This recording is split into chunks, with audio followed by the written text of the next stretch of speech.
জিনিসটা যখন জেনে যায় না তখন সেই সুযোগটাই তারা নেয়। তার থেকে দূরে থাকো 10 হাত। বাবা বলেছিলেন এমন কিছু করো যেন মানুষ তোর পেছনে দৌড়ায়। বাস, তারপর আর কি? ছেলেটা চোর।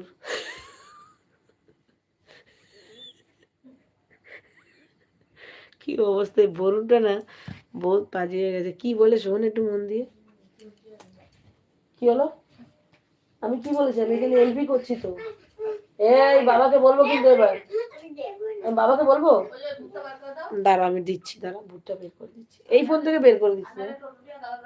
ওই যে তাহলে চুপ করে এখানে এটা রাখো। দিদি কি বের করে দিয়েছিল ফোন থেকে? মনে আছে তো? লাভ দিয়ে চলে আসবে তখন কিন্তু আমি ধরবো না, আগে বলে দিলাম। বলছে বাবা বলেছিল এখন কিছু কর, মানে এমন কিছু কর যেন মানুষ তোর পিছনে দৌড়ায়। ব্যাস, তারপর কি? আর কি? ছেলেটা চোর। কি অবস্থা বলুন, এই কথা